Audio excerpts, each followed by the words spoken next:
Hello everyone, कैसे हैं आप। मैं Saurabh Dubey magnet brains Hindi medium पर आपका स्वागत करता हूं। उम्मीद करता हूं बहुत ही बढ़िया होंगे और बहुत ज़बरदस्त चल रही होगी 10th क्लास की तैयारी। बोर्ड एग्जाम देना है और जैसा देख पा रहे हैं पाठ 4 अपना चल रहा है द्विघात समीकरण, और आज करेंगे एक नया टॉपिक मूलों की प्रकृति, और साथ में हम देख रहे होंगे उदाहरण संख्या 7, 8 और 9 एनसीईआरटी से। पिछली क्लास में क्या कराया था याद है, 4.2 किया था हमने बहुत बेहतरीन तरीके से। उसमें हमने द्विघात समीकरण को हल किया था, हल करने के बाद मूल ज्ञात किया था।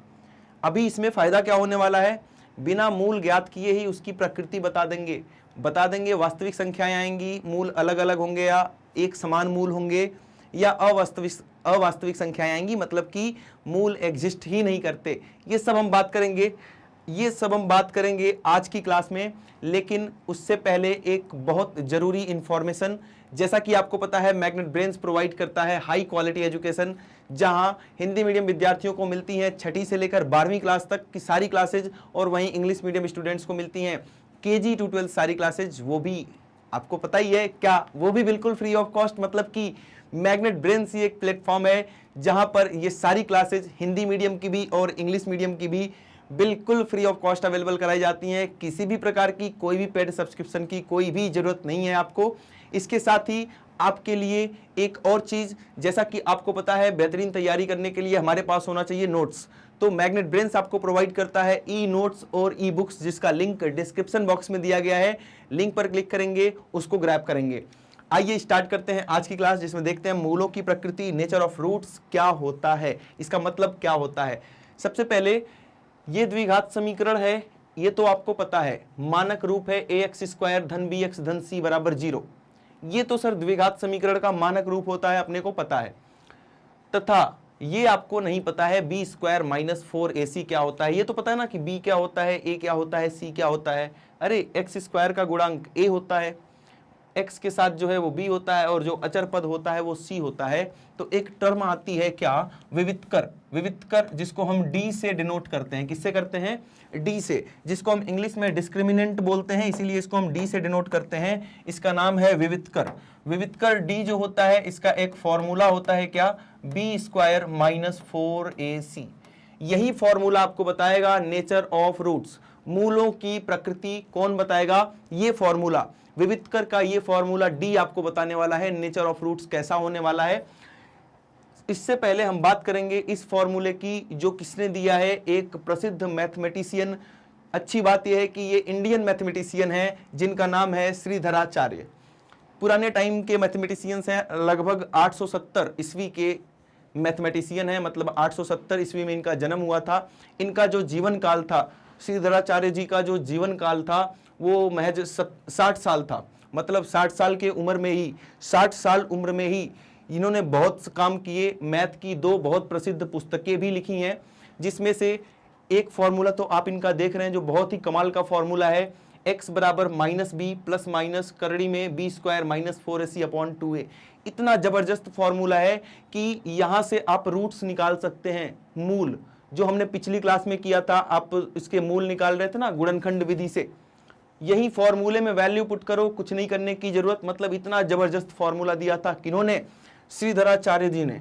एक चीज और दिया था इन्होंने, श्रीधराचार्य जी ने, आपको पता है क्या, जैसे कि आप जब भी 2/3 को भाग करने जाते हो, मान लो आप 5/8 से या 8/5 से आप भाग करने जा रहे हो, तो आप क्या करते हो, आपको एक नियम पढ़ाया गया होगा कि सर इसको गुणा करके इसको व्युत्क्रम कर लेते हैं। तो ये बात भी किसने बताई थी, ये बात भी श्रीधराचार्य जी ने ही बताई थी। तो मतलब मजेदार मैथमेटिशियंस थे, बहुत योगदान है इनका मैथ्स की फील्ड में। और ऐसे बहुत सारे इंडियन मैथमेटिशियंस हैं जिनके बारे में हम सारे भारतीयों को जानना चाहिए, आपको भी जानना चाहिए। मैं बताता रहूंगा, मैग्नेट ब्रेन्स के माध्यम से आप ये सब जानते रहेंगे। तो श्रीधराचार्य जी ने ये फॉर्मूला दिया था, x बराबर -b plus minus √b² minus 4ac upon 2a। अगर आप ध्यान से देखें तो ये जो b² माइनस 4ac लिखा हुआ है, इसी को मैंने क्या बोला, यही विवितकर है, इसी को हम डिस्क्रिमिनेंट बोलते हैं, इसी को हम d से डिनोट करते हैं, जो करड़ी के अंदर लिखा गया। मतलब इस फॉर्मूले को हम ऐसे भी लिख सकते हैं, x बराबर -b प्लस माइनस करड़ी में, और b² माइनस 4ac की जगह d लिख दिया अपॉन 2a। क्लियर है इतनी बात। जहां डी बराबर इतना को हम क्या कहते हैं, द्विघात समीकरण का विविधकर कहते हैं, डिस्क्रिमिनेंट कहते हैं। इस सूत्र को श्रीधराचार्य सूत्र भी बोला जाता है। इस सूत्र का नाम क्या है, श्रीधराचार्य सूत्र। नाम नहीं भूलना है, नाम नहीं भूलना है श्रीधराचार्य जी का। फॉर्मूला याद है, याद कर लो, अभी कर लो, स्क्रीनशॉट लेके याद करो जल्दी। और बढ़ते हैं आगे, बढ़ते हैं आगे। द्विघात समीकरण के विविधकर एवं मूलों की प्रकृति में कुछ ना कुछ संबंध है। आइए देखते हैं, जानते हैं वो संबंध क्या है। ये तो आपको फॉर्मूला पता ही है, डी का मान क्या क्या हो सकता है ये जानना जरूरी है। जब आप डी बराबर बी स्क्वायर माइनस 4ac में ए, बी और सी का मान रखेंगे ना, तो डी का मान कभी शून्य आएगा, कभी डी का मान पॉजिटिव आएगा, पॉजिटिव का मतलब धनात्मक, मतलब कि शून्य से बड़ा आएगा, और कभी डी का मान ऋणात्मक, मतलब शून्य से छोटा आएगा। तो जब भी बराबर शून्य का मान आता है तो मूल बराबर होते हैं। जब भी डी का मान बराबर शून्य हो जाएगा तो मूल बराबर होंगे। जैसा कि आपने पिछले क्वेश्चंस में देखा होगा, जब मैंने प्रश्नावली 4.2 कराई थी, कुछ उदाहरण कराए थे, कहीं कहीं पर मूल बराबर आ रहे थे, मतलब वहां पर डी का मान क्या आना चाहिए, शून्य आना चाहिए। बहुत इंपॉर्टेंट है, यहां से क्वेश्चन बोर्ड हमेशा बनाता है। कैसा क्वेश्चन, बात करेंगे, टेंशन नहीं लेने का।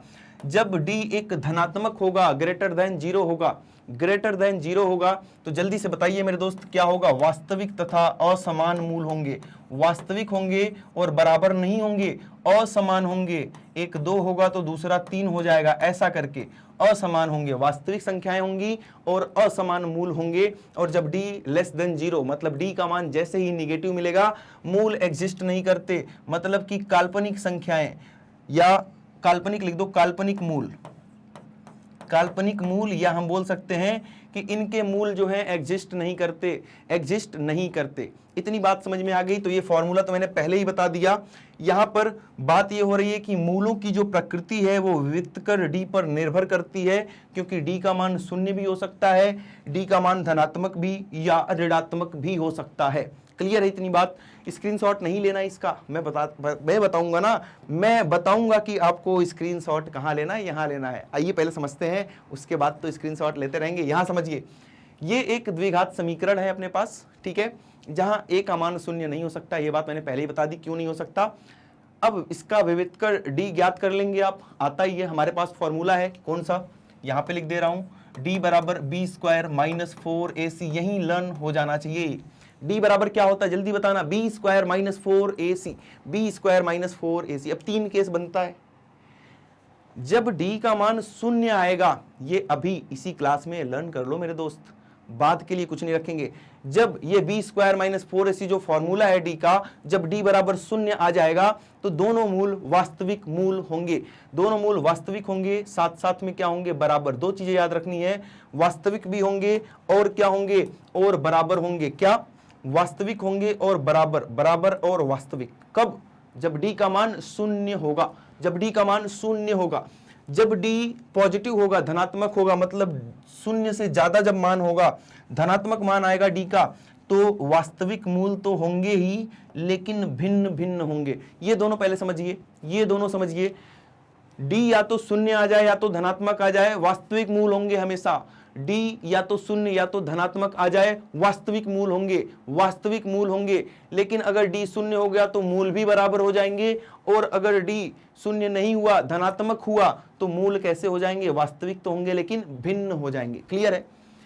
अब बात यहां फंसती है, ये फंसती नहीं है, इसको समझना है। जब भी डी का मान ऋणात्मक होगा, जब भी डी का मान ऋणात्मक होगा, उस टाइम पे कोई वास्तविक मूल नहीं होगा, कोई वास्तविक मूल नहीं होगा, मतलब मूल एग्जिस्ट नहीं करेंगे। एग्जिस्ट नहीं करेंगे मतलब मूलों का कोई अस्तित्व तो नहीं है। ये ऐसा जब भी होगा आपको मूल निकालना ही नहीं है। सबसे मजेदार बात तो ये है, यहीं पे लिख देना है नीचे कि मूलों का कोई अस्तित्व नहीं है, हम तो नहीं निकाल रहे क्योंकि डी का मान ऋणात्मक आ गया, नहीं खेल रहे, नहीं निकालना। समझ गए बात? अगर ऐसा होता है या ऐसा होता तब मूल निकालते हैं, लेकिन जैसे ही डी का मान ऋणात्मक होता है तब बोल मना कर देना, नहीं होगा हमसे। डी का मान ऋणात्मक हो गया, मैं नहीं खेल रहा, मुझे मूल नहीं निकालना। क्यों नहीं निकालना? क्योंकि मूलों का कोई भी अस्तित्व नहीं है। समझ गए? अब लीजिए स्क्रीनशॉट, अब लीजिए, आया मजा? समझ गए डी का क्या क्या मतलब, डी क्या क्या कारनामे कर सकता है। अभी तो ये डेमो है, अभी डी का पिक्चर बताऊंगा मैं उदाहरण में। क्लियर है। अब हम बात करते हैं उदाहरण संख्या 7 की। अब हम बात करते हैं उदाहरण संख्या 7 की। क्या है? द्विघात समीकरण इतना का विविधकर ज्ञात कीजिए। आइए देखते हैं पहले ज्ञात कैसे करते हैं डी। देखते हैं डी का मान ज्ञात कैसे करते हैं। तो हमारे पास एक द्विघात समीकरण है, ये ABC लिख सकते हैं आप।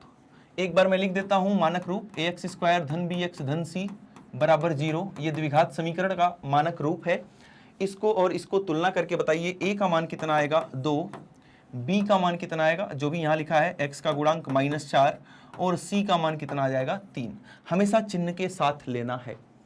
सर डी का फॉर्मूला क्या होता है? तो डी का फॉर्मूला होता है b² - 4ac। इसी को हम विविक्तकर बोलते हैं। क्या बोलते हैं? विविक्तकर या डिस्क्रिमिनेंट। डिस्क्रिमिनेंट b -4 है तो यहाँ -4 रख देना है। -4 लिखा है, a कितना है 2 है, और c कितना है 3 है। क्लियर है इतनी बात? कोई डाउट? कोई डाउट है यहाँ? डाउट क्या होगा, मान ही तो रखा है, मान ही तो रखा है। -4 का वर्ग कितना 16, 4 दूना 8, 8 तिरिक 24। मतलब पहले ही सवाल में खेल हो गया बढ़िया। क्या? -8 आ गया। मतलब यहां से देख सकते हैं कि डी का मान 0 से छोटा है। डी का मान 0 से छोटा है, ऋणात्मक है। मतलब कि यहां पर मूल जो होंगे वो वास्तविक संख्याएं नहीं होंगी। मूल वास्तविक संख्याएं नहीं होंगी। वास्तविक संख्याएं नहीं होंगी, या मूल एग्जिस्ट नहीं करता। नहीं है लिख दो।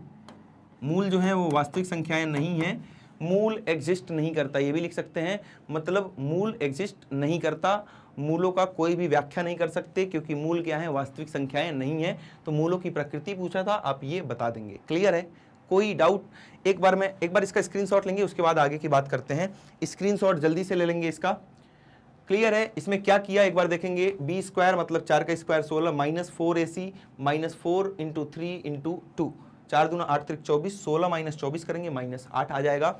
अब देखिए यहां पर d आपका <0 आया था, और यहां पर मैंने बताया था कि जब d <0 होगा, जब भी d <0 होगा तो मूलों का कोई अस्तित्व नहीं होगा, क्योंकि मूल क्या है? वास्तविक मूल नहीं है। वास्तविक मूल नहीं है। क्लियर है ये बात? क्लियर है? याद रहना चाहिए, याद रहना चाहिए। तो ये वाला सवाल हमने देखा यहाँ पे कि d जो है <0 आ रहा है। मतलब यहाँ पर मूलों का कोई भी अस्तित्व नहीं है, क्योंकि मूल वास्तविक संख्याएं नहीं है। मूल वास्तविक नहीं है। क्लियर? बात क्लियर? आगे बढ़ते हैं। यहाँ पर उदाहरण 8 एक वर्ड प्रॉब्लम्स है, देखते हैं इसको। 13 मीटर व्यास वाले एक वृत्ताकार पार्क की परिसीमा के एक बिंदु पर एक खंभा इस प्रकार गाड़ना है कि इस पार्क के एक व्यास के दोनों अंत बिंदुओं पर बने फाटकों A और B से खंभों की दूरियों का अंतर 7 मीटर हो। आइए समझते हैं इतना पहले। ये दो फाटक बने हैं पार्क में। पहला फाटक ये है, दूसरा फाटक ये है। इनका नाम है A फाटक और B फाटक। एक पोल आपको यहाँ पे लगाना है, एक खंभा यहाँ पे गाड़ना है, और खंभा इस प्रकार से गाड़ना है कि A और B से खंभों की दूरियां, यहां से यहां तक की दूरी कितनी है? AP, और यहां से यहां तक की दूरी कितनी है? BP। इनके दूरियों का जो अंतर है, ये लिखा है ना, दोनों खंभों के बीच की दूरियों का अंतर, फाटक से दोनों खंभों के बीच की दूरियों का अंतर जो है वो 7 मीटर हो। तो AP ये वाली दूरी और ये वाली दूरी, मतलब दोनों फाटक से दूरी का अंतर जो है वो 7 मीटर होना चाहिए। क्लियर है बात ये? ठीक है। तो ये एक समीकरण तो ये बन गया आपका, और कितना समझ में आ गया? आगे क्या बोल रहा है? क्या ऐसा करना संभव है? यदि है तो दोनों फाटकों से कितनी दूरियों पर खंभा गाड़ना है? ध्यान से समझना, एकदम बिल्कुल ध्यान से। ये वाली बात समझ में आ गई ना, कि फाटक से जो पोल है, इनकी जो दूरियां हैं, जो फाटक और पोल की दूरियां हैं, उनके बीच में जो अंतर होना चाहिए वो 7 का होना चाहिए। 7 कितना? 7 मीटर है। हाँ, 7 मीटर का होना चाहिए। क्लियर है? अब मेरी बात समझे ध्यान से। अब मेरी बात ध्यान से समझे। अगर मैंने बोल दिया AP, माना AP बराबर x, माना AP बराबर x, AP बराबर मैंने, या BP बराबर x मान लो, ज़्यादा अच्छा लगेगा। अच्छा क्यों लगेगा अभी पता चल जाएगा। माना BP बराबर कितना x, कोई दिक्कत नहीं है। अगर BP की जगह पर x है तो BP की जगह पर x लिख दो आप, यहाँ पे BP की जगह पर x लिख दो, तो AP का मान कितना आ गया यहाँ से 7 + x। ये बात समझ गए। यहाँ पे BP की जगह x लिख दिया, x को उधर भेज दिया, 7 + x आ गया, तो हमारे पास AP भी आ गया, BP भी आ गया। AP का मान है 7 + x, AP का मान है 7 + x, और BP हमने मान लिया था x। कोई दिक्कत यहाँ तक? क्लियर? बढ़िया, बहुत बढ़िया। अब मेरी बात ध्यान से समझेंगे, मेरी बात ध्यान से समझेंगे। आपको ये तो पता है ना कि ये डायमीटर है, ये क्या है? डायमीटर मतलब व्यास, ऐसा क्वेश्चन में दिया हुआ है। ये क्या है? व्यास है अपना, सॉरी व्यास नहीं बोलते, डायमीटर को क्या बोलते हैं? डायामीटर, व्यास ही बोलते हैं, बिल्कुल सही है। व्यास, त्रिज्या और व्यास होता है ना, समझ गए बात को? हाँ, मैं थोड़ा सा कंफ्यूज हो गया था। क्लियर है बात? ठीक है, बहुत बढ़िया। अगर आपको ये 9th क्लास में पढ़ाया गया था कि अगर कोई वृत्त है, अगर कोई वृत्त है और इसके व्यास से, इससे व्यास को मिला दो, मतलब इस बिंदु को मिला दो, व्यास बन जाएगा। मतलब ये 2 अर्धवृत्त का निर्माण हो गया, 2 सेमी सर्कल बन गए। इसके अंदर आप कोई भी त्रिभुज खींचते हैं तो ये 90 अंश का ही होगा। कोई भी त्रिभुज खींचे, यहां से ऐसे से खींच दिया तो हर एक त्रिभुज 90 अंश का ही होगा। ये बात पता है आपको? तो ये भी एक अर्धवृत्त है, ये वाला एक अर्धवृत्त है, इसमें एक त्रिभुज दिख रहा है, तो यहां पर कितने अंश का कोण बन रहा होगा? 90 अंश का कोण बन रहा होगा। ये समझ में आ गया। 90 अंश के सामने जो होता है उसको हम कर्ण बोलते हैं, तो ये कर्ण हो गया सबसे लॉन्गेस्ट साइड, और एक आधार हो गया, और एक आपके पास लंब हो चुका है। इतनी बात समझ में आ चुकी है? सारी बातें क्लियर हैं? ठीक है। अब हम क्या करने वाले हैं, ध्यान से सुने। इसमें हम पाइथागोरस प्रमेय लगाएंगे। कौन सा प्रमेय? पाइथागोरस प्रमेय, पाइथागोरस थ्योरम, पाइथागोरस प्रमेय। क्या कहती है पाइथागोरस प्रमेय? कि जो सबसे लॉन्गेस्ट साइड है, लॉन्गेस्ट साइड कौन सी है? A से B तक, AB। लॉन्गेस्ट साइड का अगर आप वर्ग करते हैं, स्क्वायर करते हैं, तो ये दोनों जो बची हुई साइड्स हैं इनके सम के बराबर होगा। कहने का मतलब है AP + BP के योगफल के बराबर होगा, AP + BP के योगफल के बराबर होगा। कोई डाउट? क्लियर है यहां तक की बात? मैं क्या बोला फिर से समझिए। जो लॉन्गेस्ट साइड है, जो व्यास है, बाकी के जो 2 साइड्स बचे हुए हैं इनके वर्गों के योगफल के बराबर होना है। ठीक है, ये तो आपको आता है, 8वीं क्लास से पढ़ते हुए आ रहे हैं। सबका मान रखो। AP का मान कितना है? AB का मान कितना है? 13, तो 13 का वर्ग। AP का मान कितना है देख के बताइए? 7 धन x, तो इसका वर्ग। और BP का मान कितना है? BP का मान है x का वर्ग। इतनी बातें क्लियर हैं? कोई डाउट नहीं है? 13 का वर्ग होता है 169। 13 का वर्ग कितना होता है? 169। इसको जब आप ओपन करेंगे, A² मतलब 7 का स्क्वायर, धन B² मतलब x का स्क्वायर, धन 2AB, 2 × 7 × x, और ये x² आप यहाँ पे लगा देंगे। अब इसको हम हल करके एक द्विघात समीकरण का निर्माण करेंगे, एक द्विघात समीकरण फॉर्म करेंगे यहाँ पे। कैसे? 169 = 7² 49 प्लस x² प्लस, इनको मल्टीप्लाई करेंगे, 7 × 14 x, और कितना आ गया? प्लस का x²। कोई डाउट यहाँ तक? क्लियर है सब कुछ? बहुत बढ़िया, यहां तक सब कुछ क्लियर होना चाहिए। अब देखो, ये x² और x² मिलके बन गए 2x²। ये रहा अपना 14x, ये रहा अपना 49, और इस 169 को जब उधर ले जाएंगे तो माइनस का 169 हो जाएगा, बराबर 0। ये बन गया अपना फाइनल। अभी माइनस होगा, 49 को 169 में माइनस करेंगे तो कितना बन रहा है? यहां पे लिखते हैं एक बार, देखिए ध्यान से, कितना बन रहा है? 2x² प्लस 14x माइनस कितना है? 169 माइनस 49 कितना हो जाएगा? 160 माइनस 40 120 हो जाएगा, ये बराबर 0। 2 कॉमन ले लेंगे, क्या बच जाएगा? x² plus 7x minus 60 = 0। ये 2 जाके उधर 0 बन जाएगा। मतलब कि हमारे पास जो हमारी समीकरण आ चुकी है एक्स स्क्वायर धन 7x माइनस 60 बराबर 0। समझ में आ गया? आई होप कोई डाउट नहीं होगा यहां तक कि किस प्रकार से हमने समीकरण बनाया। कुछ नहीं करना था, पहले तो क्वेश्चन समझना था। ये जैसे ही डायग्राम बन जाएगा, इसमें पाइथागोरस थ्योरम लगा देंगे, पाइथागोरस प्रमेय लगा देंगे, जो होता है कि कर्ण का वर्ग बराबर आधार का वर्ग धन लंब का वर्ग। इसको हम सॉल्व करेंगे, हमारे पास एक समीकरण बन गई, कौन सी? X square plus 7x minus 60 equal to 0। एक बार स्क्रीनशॉट लेंगे, क्योंकि ये चीजें हटा के हम समीकरण को सॉल्व करेंगे। स्क्रीनशॉट लेंगे बहुत जल्दी। अब जो समीकरण बनी हुई है याद रखना, एक्स स्क्वायर धन 7x माइनस 60 बराबर 0। क्या बना हुआ है यहां पे लिख देता हूं मैं, एक्स स्क्वायर धन 7x माइनस 60 बराबर 0। ये समीकरण आपके पास आ चुकी है। यहां पर आप देख सकते हैं कि सम कितना होना चाहिए 7 और प्रोडक्ट कितना होना चाहिए -60। सम आपका 7 होना चाहिए, प्रोडक्ट आपका -60 होना चाहिए। बहुत ही आसान है, 12 और 5 दो नंबर्स है हमारे पास 12 और 5, इनको घटाने पे 7 आ जाएगा और गुणा करने पे माइनस का 60 आ जाएगा। तो हमें क्या करना है, बीच वाले पद को, मिडिल टर्म को तोड़ देना है, 7x को तोड़ देना है 12x और 5x में। गुणनखंड करना तो आपको आता ही है, हमने बहुत सारे क्वेश्चन ऐसे कर लिए हैं जिसमें गुणनखंड हमने किया है। तो आई होप कि इसमें कोई डाउट आपको नहीं आना चाहिए। क्लियर है इतनी बात? एक ब्रैकेट में आ गया x प्लस 12 और एक में आ गया x माइनस 5। यहां से जब आप इसको जीरो करते हैं तो x का मान -12 आता है, और जब आप इसको जीरो करते हैं तो x का मान 5 आता है। ये वाला मान जो है उसको हम क्या करेंगे, सभी लोग बताएंगे क्या करेंगे? सर इसको हम रिजेक्टेड कर देंगे। रिजेक्टेड क्यों? क्योंकि माइनस में है और हमने बार बार देखा है कोई भी दूरी माइनस में नहीं हो सकती, कोई भी दूरी माइनस में नहीं हो सकती। इसको हमने क्या क्या लिया था, एक बार याद करेंगे। इसको हमने क्या क्या लिया था? हमने लिया था कि एक को x लिया था, एक को x प्लस 7 लिया था, इसको शायद x लिया था और इसको x प्लस 7 लिया था, ऐसे ही लिया था। चलो एक बार फिर से देख लेते हैं। AP माइनस BP हमारे पास 7 था, हमने BP को x लिया था और ये 7 प्लस x, हाँ ठीक है, बिल्कुल सही है।